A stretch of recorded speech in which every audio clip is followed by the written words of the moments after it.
Hello and welcome to the 1800RESPECT webcast today. My name is Kelly and thank you for taking the time to participate.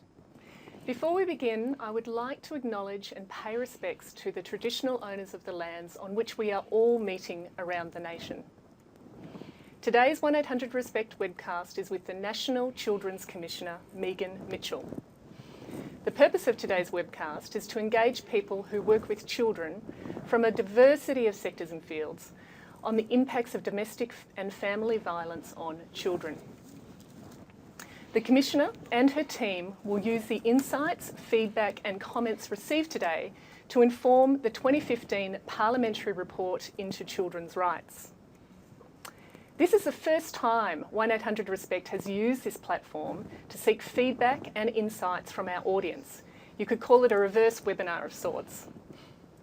We thank you for taking part and we hope that you'll fill out a survey at the end of the webcast so we can determine the success of this format for future consultations. The webcast is live and interactive, and throughout the webcast we encourage you to actively participate by using the feedback and question button located on the bottom right-hand corner of your screen. We will share a few of the responses during the webcast to stimulate additional thoughts and comments. We may read out your first name if provided, and all contributions will be captured and used to inform the Commissioner's report. If you're experiencing difficulty with the sound during the webinar, please dial the 1800 support number that is listed on the bottom of this player page. We're now pleased to welcome our presenter for today, Megan Mitchell, as well as Siobhan Turney from the Human Rights Commission. Megan's appointment as Australia's first National Children's Commissioner marked a significant step in the protection of children in Australia. Megan's focus is the rights and interests of children and the laws, policies and programs that impact on them. She holds qualifications including a Master's in Psychology and Social Policy and has practical expertise in child protection, foster and kinship care, juvenile justice and children's services. Her previous roles include New South Wales Commissioner for Children and Young People, Executive Director of the ACT Office for Children, Youth and Family Support, Executive Director for Out-of-Home Care in the New South Wales Department of Community Services, and CEO of the Australian Council of Social Service. I'd now like to pass over to Megan to begin. Thank you, Megan. Thank you, Kelly. To begin, I'd like to thank everyone for participating in this webinar and joining me here today to take part in this important conversation about the impact of family and domestic violence on children. By way of introduction, I'd just like to tell you a little bit about my role as National Children's Commissioner and why I've chosen to focus on this particular issue. So as Children's Commissioner, it's my role to monitor and advocate for the rights of all children in Australia under the age of 18. The work I do, of course, is informed by the United Nations Convention on the Rights of the Child, also known as CRC or CROC in Australia. This international treaty was ratified by Australia back in 1990, and it is the most ratified of all international human rights conventions. It has 4 guiding principles: non-discrimination, the child's best interests, participation, that is the right to be heard and be treated seriously, and protection and survival. So this year, as part of my annual statutory report, as Kelly said, I am examining how children aged 0 to 17 are affected by family and domestic violence. Why have I chosen this subject? As I stated earlier, in performing my functions, I'm guided by the Convention on the Rights of the Child. And Article 19 of the Convention gives every child the absolute right to live free from all forms of violence and requires protection for children who are exposed to and witness family and domestic violence. At an international level, and domestically too, over the last decade in particular, there's been growing recognition that children's exposure to family and domestic violence is a human rights issue. In 2012, when the United Nations Committee on the Rights of the Child last reported on Australia's implementation of children's rights, it expressed grave concern at our children's exposure to family and domestic violence, and in particular in regard to Aboriginal and Torres Strait Islander women and children. During 2013, which was my first year as Commissioner, I spoke to a number of children and young people around the country. And as a result of that discussion with advocates, the issue of safety and violence was frequently raised. That's why in my 2013 report, family violence was prioritised as an ongoing area to work on. It was again raised with me when I explored the issue of intentional self-harm last year. In that study, I held a number of roundtables around the country, along with some other work. And I recall at one round table, the police representative there had examined all the suicides of children in the last year. And his advice was that in every single case, there was a domestic violence background. So in my 2014 report, I identified the intersection of intentional self-harm and family and domestic violence as an area needing further research and attention. In this year, the 25th year since Australia's ratification of the Convention of the Rights of the Child, we're now experiencing, as you all know, a remarkable but overdue national conversation about family violence. This dialogue is being reinforced through the cooperative action of state, territory and federal governments through the National Plan to Reduce Violence Against Women and Their Children, and also through the advocacy of champions such as Australian of the Year, Rosie Batty.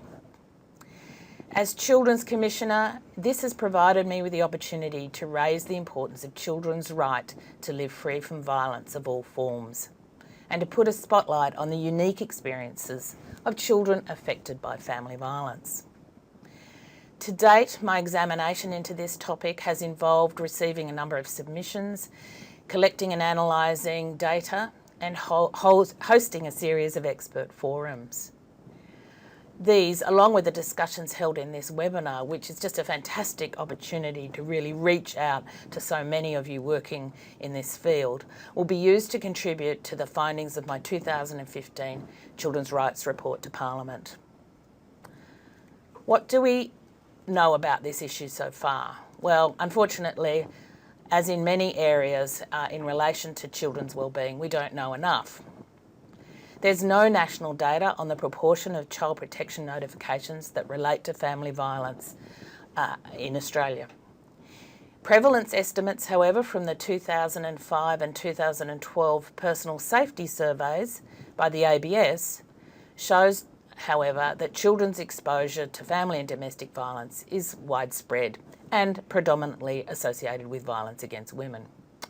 For instance, the 2012 personal safety survey estimates that 17% of women and 5% of men in Australia over 15 have experienced violence by a partner.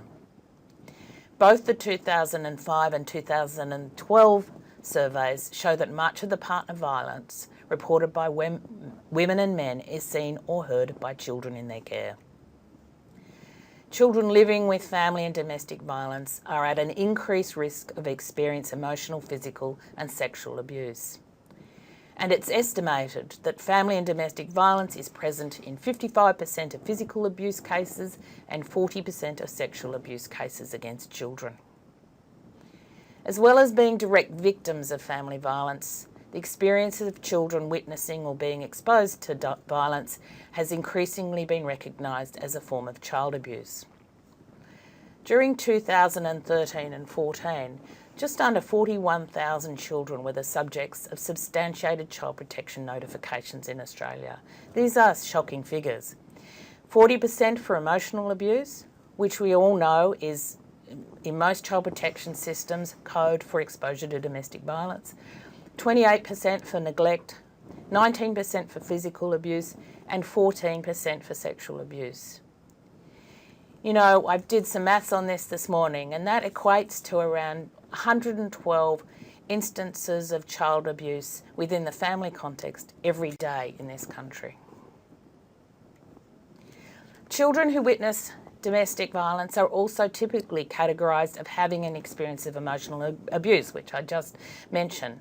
And this is likely to be one of the key reasons for the high rates of substantiated emotional abuse and the high numbers of children in care. Needless to say, experiences of family violence has a profound impact on the developing child, and many studies demonstrate the devastating impacts in terms of things like poor educational achievement, physical and mental health, and the capacity to form healthy relationships. Children and young people's attitudes to violence is germane in this context. A recent survey conducted by Our Watch on children and young people's attitudes, and these are children and young people between 12 and 24, the 3,000 of them, showed that 1 in 3 young people don't think that exerting control over someone is a form of violence. 15% think it's okay for a guy to pressure a girl for sex if they're both drunk. 1 in 4, that's a quarter, don't think it's serious if a guy who normally is gentle sometimes slaps his girlfriend when he's drunk and they're arguing. And 16% of young people think that women should know their place. In examining this issue, I hope to develop a set of clear recommendations for government on how to better protect our children, and I'm really grateful for your input into that process. I look forward to hearing from all of you and learning from your experiences and gaining from your expertise. Thanks, Kelly. Thanks, Megan.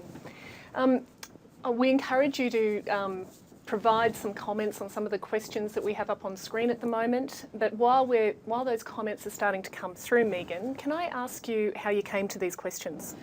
Yeah, Kelly, these are a set of questions that have been distilled by the Australian Bureau of Statistics after they looked at a range of research questions in the area of family violence, and down from 100 research questions, these are the ones that they came up with the pretty critical ones. And so we're using these to guide discussions in these kinds of forums, including our roundtables that we're holding around the country. Fantastic. Now, we do have a comment that's just come through from Maggie, and I'd like to read that out to you, Megan. Maggie says, as part of her submission, that I have come to the personal view that majority of young males diagnosed with schizophrenia in particular, but mental health diagnosis in general, have the commonality of living in the war zone of domestic violence as children, and that this is therefore the single largest contributing factor to their mental ill health. Comment from Maggie. Well, certainly it's a very astute observation, and certainly within the roundtables that we've been holding, and also in terms of the submissions we've been receiving, the long-term impact of being exposed to domestic violence as a child is coming out and emerging. And I think that the research is pretty clear that the impact of family violence even starts to have an impact in utero and has a significant impact on brain development of children and is a barrier to the optimal brain development and healthy development of young people, children and young people. Okay. Maggie also goes on to say, points to another of our questions that I'll bring up on screen.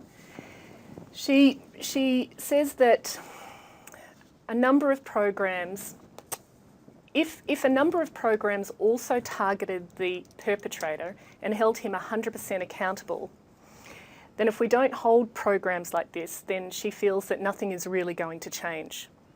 Unfortunately, here in WA, the recognition of family domestic violence as a child abuse issue is likely to result in more children being removed from their primary attachment figure, as the tendency is to expect the mother to keep her children safe. The presumption being that leaving the perpetrator is the only step she can take to keeping her child safe.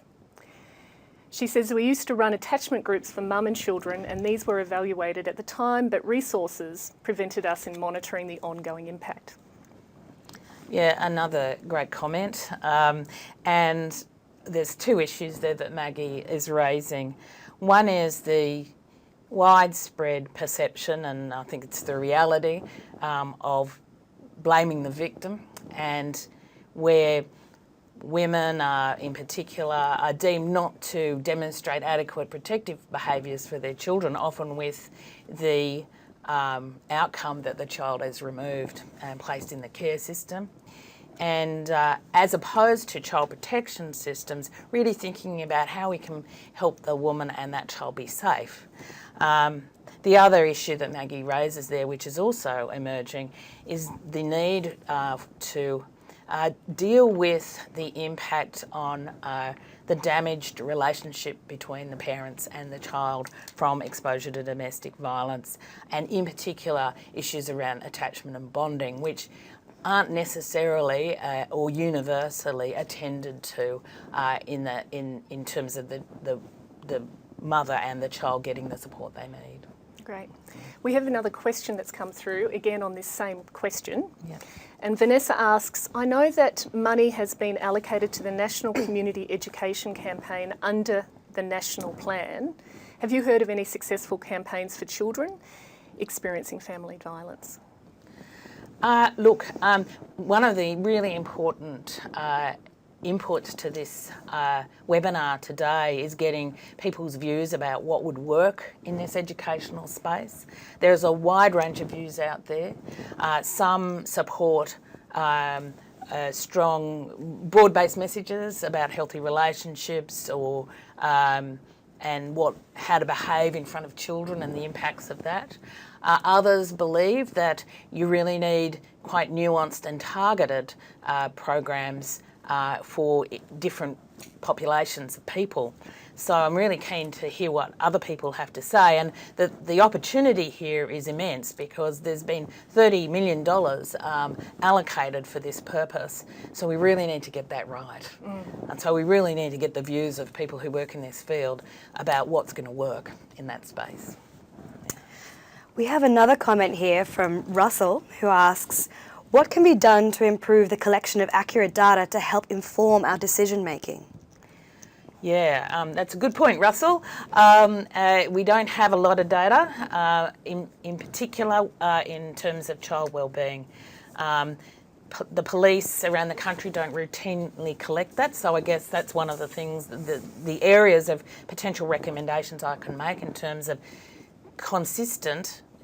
collection of data in the first place about children who are impacted, but also consistency around the country so we can get a bit of a national picture about what's going on for children.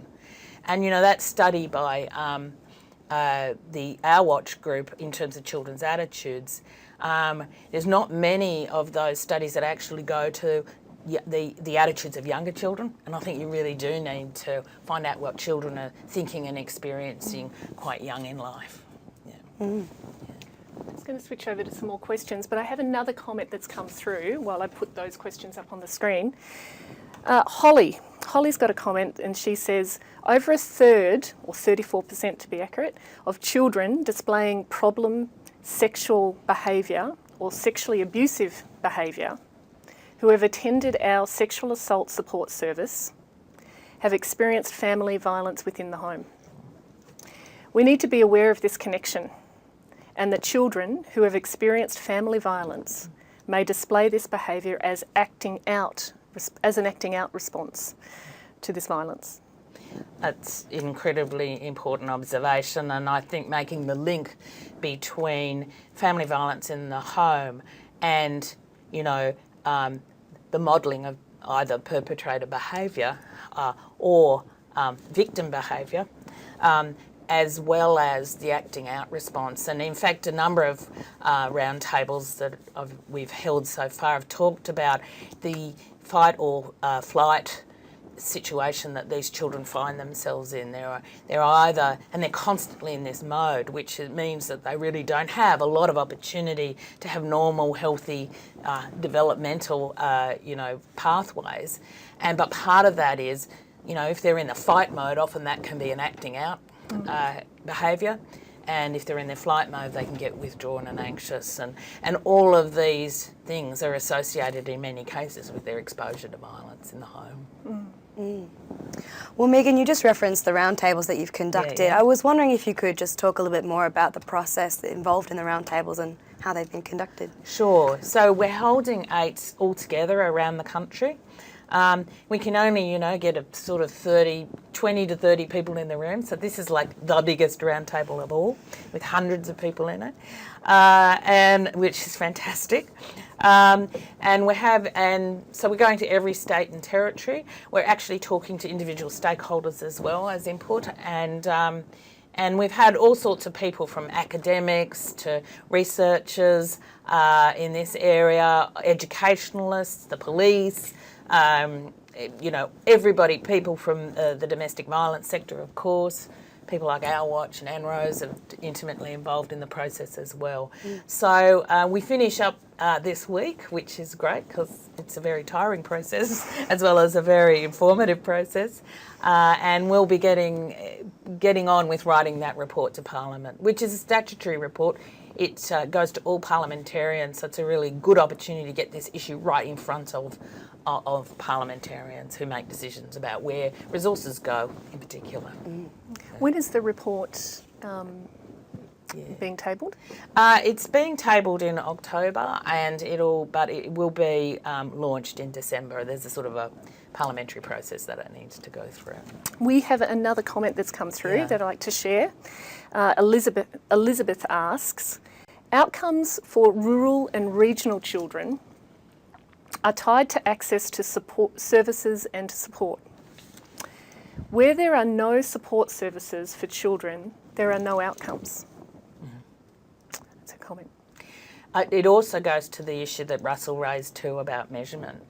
Like if there are no services that children are accessing, we don't know what their experiences are, and we don't know what they're missing out on as well. So if you don't measure something, you don't care about it so much. That doesn't mean it's not happening. So it's a really important issue to raise, and from what we're seeing too, that isolation in those rural communities can compound children's negative experiences of family violence, and in some communities, lateral violence. It's not just within the, behind a closed door, it's out on the street, that's their experience, is all around them all the time, and that's very problematic. And yes, I think it's really important that we highlight how we might be able to support those kids in those areas. And obviously, technology and digital technology might provide some opportunities there, for instance, through helplines like the Kids Helpline. Fantastic. Well, another comment now, which pertains to question 3 that was posed to participants. Sorry, not a comment, it's a question. Dee asks, are we any closer to getting education in the schooling system? This would offer support for children living in domestic violence and offer education for future generations. Yes, well, I think we are probably closer. I understand it's been discussed at a ministerial level. And certainly I know that, as a result of Rosie Batty and others campaigning to have respectful relationships and what is a healthy relationship and what is not a healthy relationships in the school settings and in the community settings too. There has been a commitment by New South Wales at least in the high school setting, but, she and I have discussed this needs to happen a lot earlier. And there's plenty and ample opportunity in the national curriculum for it to happen without it being an additional burden on teachers. Navigating relationships starts from day one, for a child. So there's lots of opportunities in the home, in the schools, to be modelling and teaching about what a respectful relationship looks like. And, that's something I will obviously raise in my report. Thanks, Megan. We have another one that's come through, Megan, and it's from Annabelle. Annabelle asks, we know that one size does not fit all in service delivery. In context of children with special needs and disabilities, they are at risk, yet there aren't appropriate options where the carer parent can make decisions to break patterns of violence, where children can be supported as well. Do you want me to repeat that, or? No, I get it, I think. And so you've got a sort of a compounding sort of thing that's going on for parents and children with disabilities. And obviously many of those carers are going to be isolated as well, and not necessarily have a great support network around them. So, I'll take it as a comment that it compounds, the problematic nature of this. You've got to be protective to this child who's got a disability, and you might therefore not be supported to deal with the violence issues around it. And often the kids are also disadvantaged and disempowered if they have communication or other difficulties as well. I mean, I think in that sense, that leads me to another sort of thematic that's been coming up, the importance of gatekeepers, the importance of people like teachers, neighbours, person in the local shop, your GP, in order to get greater skills and knowledge within those often first to know respondents, to be able to ask questions that will help people come forward and get help. Because I think people just stay silent because they're shamed, or they're worried about what will happen to them. Or they don't know what to do. Or they don't know what to do. They don't know what services are out there, if there are any. And so I think it's really important that that issue is explored too. What can gateway people do to skill themselves up and ask sensitive questions, supportive questions to somebody who might be going through this? Yeah. Very important. And now this is a bit of a complex comment, so I'll go through it slowly. This is a comment from Mona, apologies if I pronounced it incorrectly. And she says, when I talk to children and young people about domestic and family violence, the common thread is choice. Secondly, family norms where children feel that their family and peers acting and enacting violently washes over them and is normal. When I look at outcomes, I go to early intervention and prevention practice, coming from mentoring and modelling. Breaking the norms for these families has been the biggest barrier. So a quick comment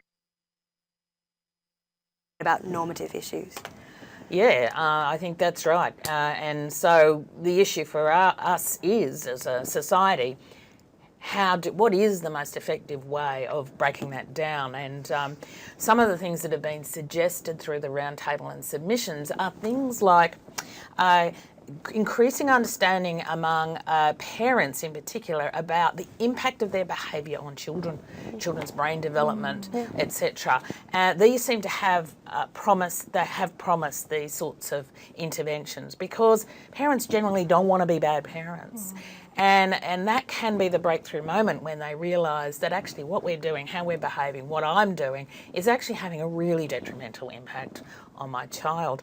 And just to, I just want to relay a bit of a story that I recently was talking to a bunch of kids who were in care, and many of them who were in care as a result of coming from a violent family. And this one lovely young man, he was like 14 or 15, he was asked about how he, how it was that he settled into his foster family, because he was with a foster family. And he said, and what that foster families can do to help kids who come from these backgrounds. And he said, well, when I first got there, I didn't know what to do because no one was yelling and screaming or hitting each other, and so I was really agitated, and I don't think they understood why I was like that, and I couldn't settle and couldn't sleep because I just expected everybody to sort of erupt every moment, and so this had become the norm for him, which goes back to the question. And later he was saying it's really important that people who don't experience this don't judge and take seriously, the impact that it has on kids, and let them settle. But it does take time to recover. And he was asked, well, how did you get to the point where it was okay? And he said, well, after a while, the calm just caught on. And it was such a lovely moment, because that's what we need to give to kids. calmness, give them environments where they can thrive and be themselves, not when they're in this fight or flight, you know, situation all the time. Yeah. Great. Annabelle's got has a comment. Yes, the needs for families who have children. Oh, so I think we've gone through that one. I think it's reiterating a point that was made reiterating. It also means that there needs to be services that have adequate resources to meet the broad range of needs for families. So again, it's reiterating the comment made earlier for families who have children with disabilities or special needs. Yeah. So I might jump to the next one. Amanda asks, education of police in particular is required. I've been a victim of domestic violence as a young child, teenager, and in my first marriage, and now my grandchildren are victims. Police attitudes have barely changed in 40 years, she feels. I understand they are going to be frustrated with people who do not change their behaviours, but this is not the fault of the children who are living in some very horrid situations. It's a really good point, and while I can't comment on the 40 years observation, I have come across lots of people in the police that are very attuned to this issue and really want to do something about it. You know, they're put in some really difficult situations and they see the impact on the kids, and I think there's a lot of goodwill out there in the context of this broad national conversation that we're having at the moment to really create some champions within the police. And that's why one of the great things about that advisory group that the Prime Minister's set up with Rosie Batty on it, also has Ken Lay on it, and I think that's a really great development. You know, there are champions out there, and I think we should help them to make changes in that space and really, again, skilling up the police. I mean, a lot of the young constables on the beat really don't know what to do in those situations, never been in those situations before, so we really need to give them knowledge and skills. Yeah, and Ken's definitely made some inroads as well. Yeah, he has. Yeah. We have a question here from Mariam, who asks that early childhood education and the care sector is a female-dominated one, with educators being perceived as carer, as a traditional women's job. They also are not paid professionally, which eventually contributes to gender stereotypes. Research shows domestic violence is rooted in gender inequality. I am wondering whether this is an area to look at, so that educators teaching children aged 0 to 5 can be great role models of equality in the society. So going back to education there. Yeah, look, it's really important. The gendered nature of power imbalance is clear, and we do need to address that. Obviously, early childhood educators have a particular role to play, and often it's a very trusted relationship between the child and those educators, are play-based relationships as well. So I guess, you know, one of the challenges for early childhood educators, and I have a lot of colleagues in that area, is to check yourself when you're, cementing the gendered response to things. I mean, I know for my own, I have to do it myself so that I'm not always buying the pink tutu for my great niece, even though I'm very attracted to it. I really got to try and think about what the impacts of all of those sorts of gendered responses to things that we all have in us, the impacts it has down the track in terms of, you know, the power imbalances in the world, and I do think too that the comment about early childhood educators, it would be great to get more men in that space, but part of the reason there aren't is because it's not particularly well played. So I do think that's an area too, and to really increase the professionalisation of the education sector generally. Yeah. Right. We have another comment, and it relates again to the police force. Donna Sander asks, or makes a comment, that I've been educating police on attitudes in Victoria with no funding from the force to do so. How do we educate the many siloed systems that intervene in domestic violence in sensitive, evidence-based best practice?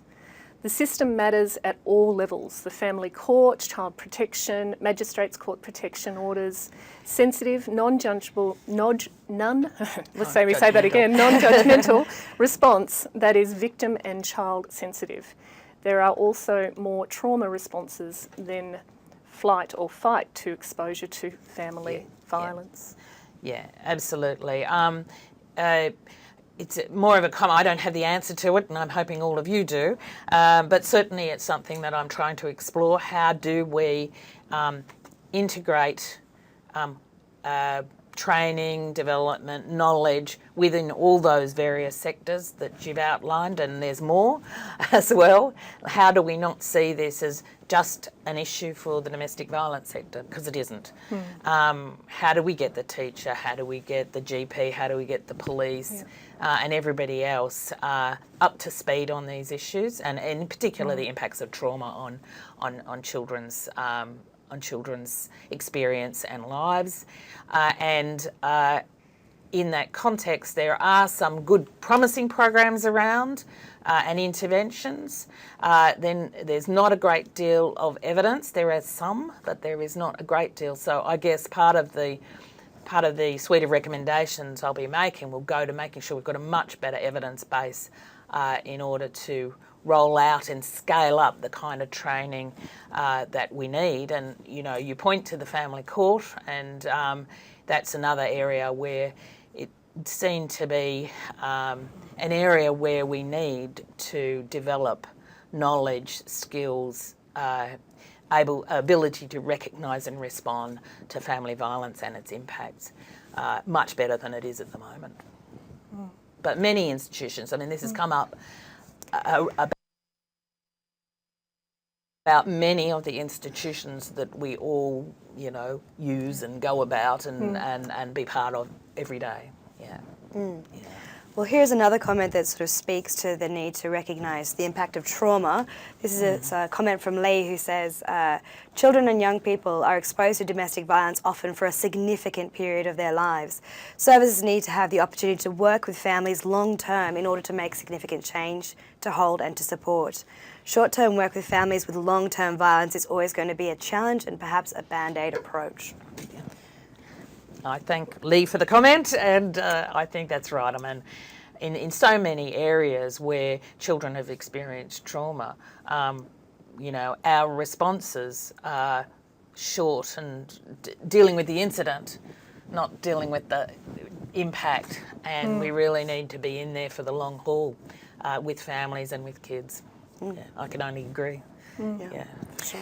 Elizabeth comments or asks the question: child protection, child safety services and caseworkers, both government and non-government, do collect data in their safety and risk assessments. Is there a move to collect this data nationally?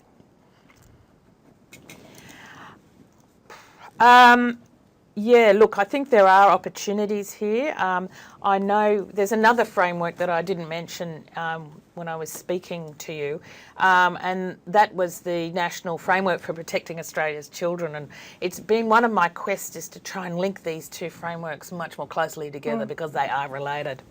And there's a suite of work under that that is related to trying to getting unit record data about what's happening to children so that we can have much better information, such as in safety assessments, etc. So it's though it's slow work, you know, to get all the states and territories to agree to these kinds of improvement, but you know it's on the agenda, and there have been some developments in that area, and I'll certainly add it into the mix in terms of what I'm thinking about recommending.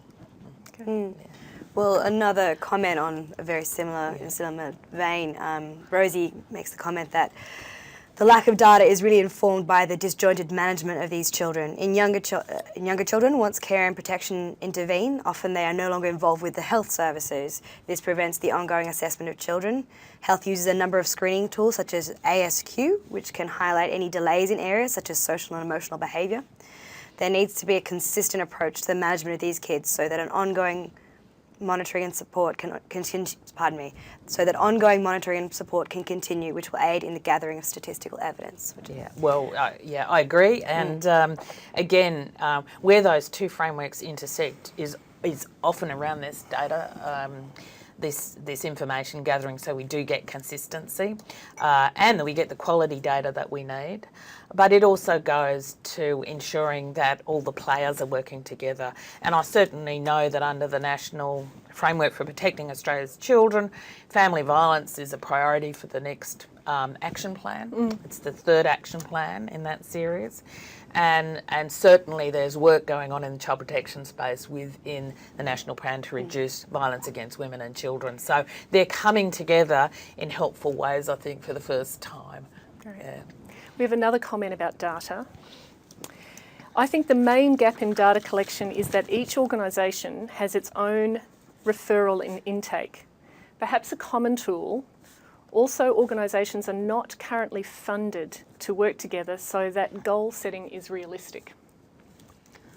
Okay, well, I'd like to hear more about the referral and intake area. It doesn't seem, out of the picture that we could standardise these things.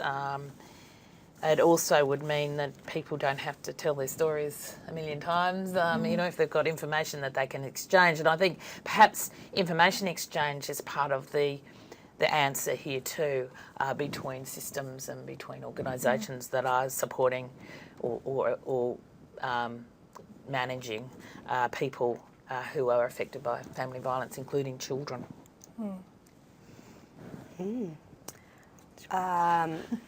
You're doing a great job, by the way. Filtering all the questions. I have here another comment that reiterates something that was said earlier. Amanda says, I agree, champions are needed, but frontline police need the skills, as was noted before. Yeah. So it's just another point that was made. And just another short comment.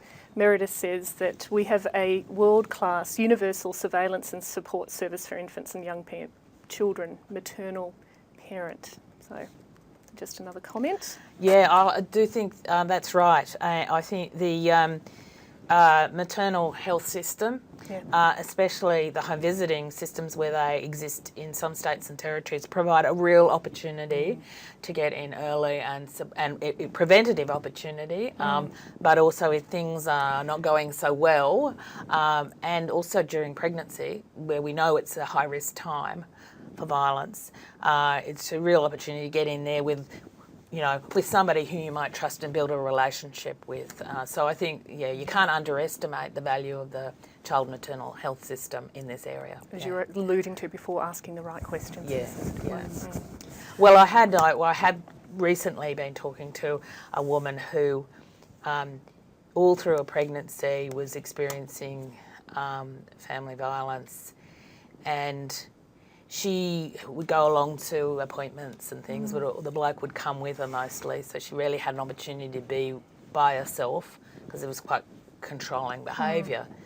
But she indicated that there was a couple of times where she was alone with an allied health professional or somebody else, and she really wanted them to ask her a question. Yes. She never told until, much later, but she really wanted them to ask her a question. Yep. And they didn't. Maybe they didn't know how as well. Yeah.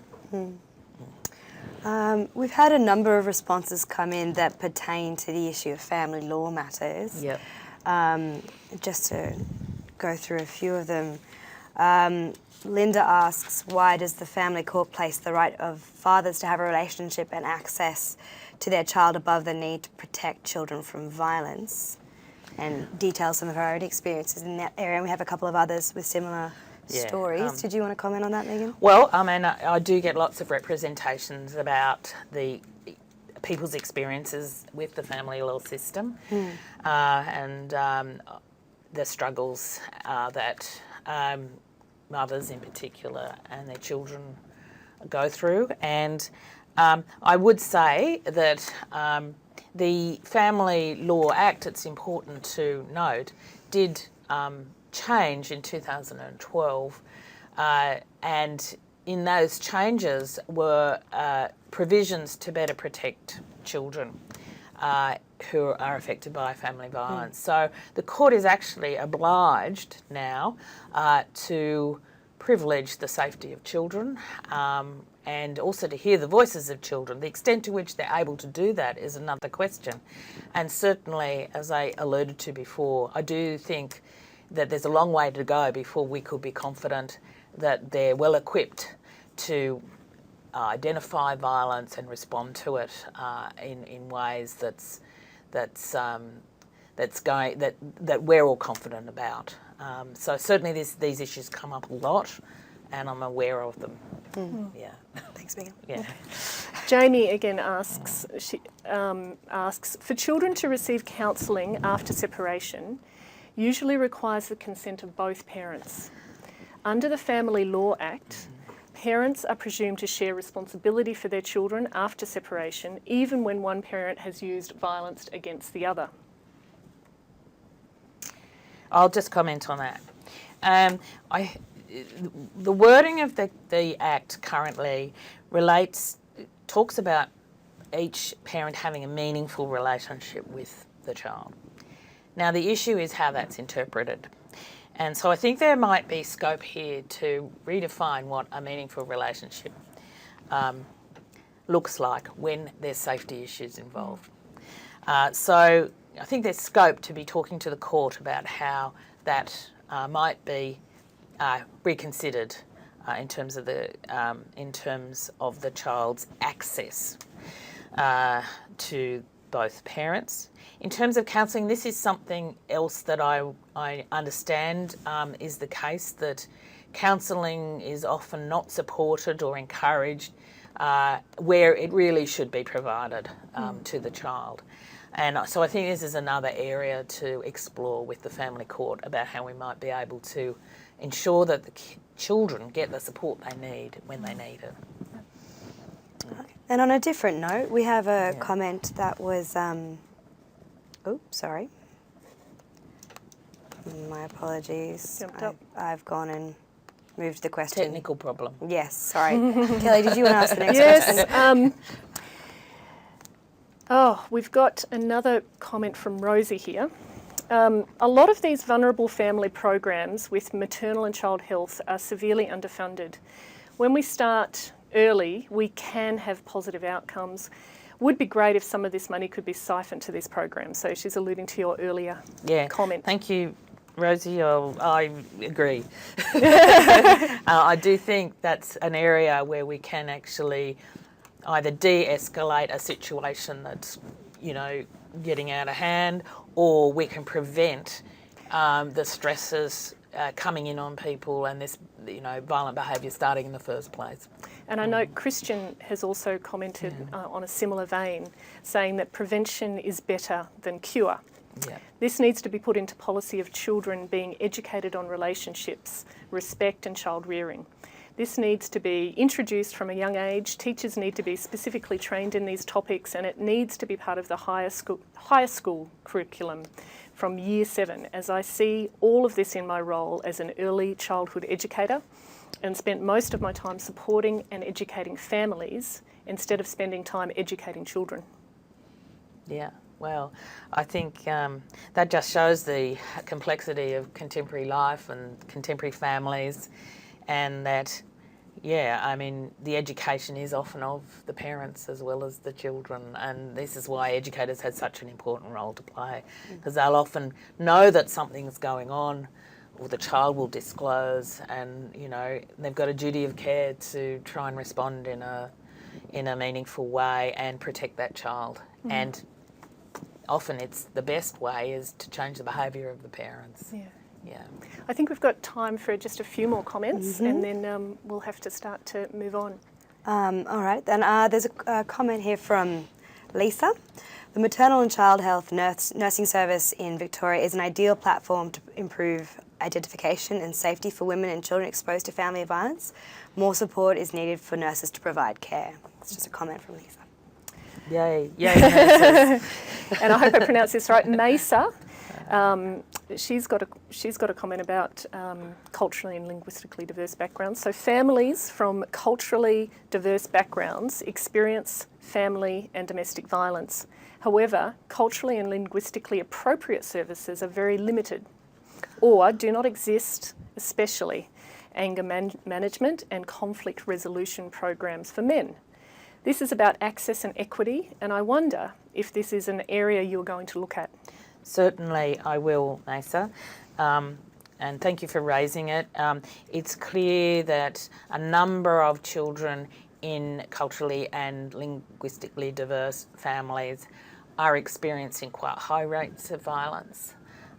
They certainly, in my last year's study in terms of self-harm, they're well overrepresented as well. So I find that they're also, in terms of some of the early data that we're getting through, that children are seeking help from these backgrounds as well. And yes, you're right, the specialist services that are friendly and culturally competent in this space are very limited. So I think it's something that I must raise and I will raise. Yeah. Great. We'll do two more. Yep, sure. How can we make sure that the funding, sorry, this is a question from Caroline. How can we make sure that the funding for prevention lasts for longer than 12 to 24 months? So projects can be set up to last for a period of 5 to 10 years. Well, I think that is the value of having national plans which engage all the states and territories and that go beyond political cycles. This is where we can get long-term commitments to things. You know, I know that people can get quite cynical about plans, but these two plans together, the protection of children and the reduction of violence against women and children, together they've got a real opportunity at this moment in time with all of your support to actually make a difference beyond those limited funding cycles or political cycles. So I think this is a really important moment of time to seize the day here. Fantastic. Yeah. I might end on this comment from Mim. And Mim asks or comments that surely family violence counselling and education could be part of all education, including tertiary, for the service providers, considering there are domestically violent people in all occupations.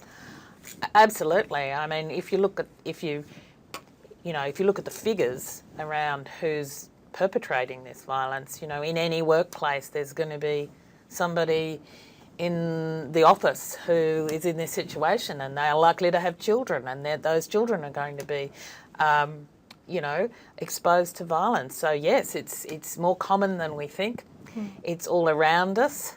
And the question was again about... It's a comment, so I do think it is everybody's responsibility to be aware of it and to be able to respond to it, and in particular to protect children in these circumstances and offer support. That's a good one to end on in terms of comment. Yeah. So now, would you like to...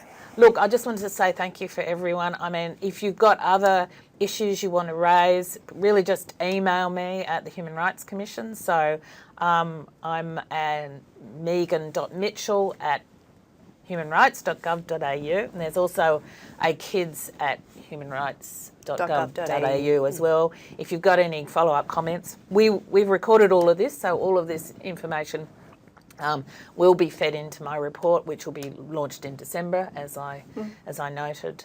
And look, thanks everybody for being available and coming on board the webinar today. Thank you. And thanks, Kelly. Thank you, Megan, for your presentation. Siobhan. And thank you, Siobhan, as well. And thank you to everyone again for attending and contributing to today's webcast. Please find available on the bottom right-hand corner of the player page a resource library that contains some very useful resource links to assist you to support women and children experiencing the impacts of domestic and family violence. These include what is domestic and family violence, how does domestic and family violence affect children, and children and young people, where do I find support? We also encourage you to share Daisy, which is an innovative app that connects women to support services. We're pleased to announce that Daisy 2 will be released to the App Store and Google Play at the end of August. This next iteration of the Daisy app will include an SMS call a friend function, which will particularly help women in rural and remote areas to access support if police are not a first response. It'll also include in-language information across 28 language groups and text-to-voice functionality for women with hearing impairments or low literacy. For more information about DAISY, it can be found on the 1800 Respect website. Please stay logged in to take our online survey. The survey button is located in the bottom right-hand corner. We thank you in advance for your feedback and we wish you all a very pleasant afternoon. Thank you.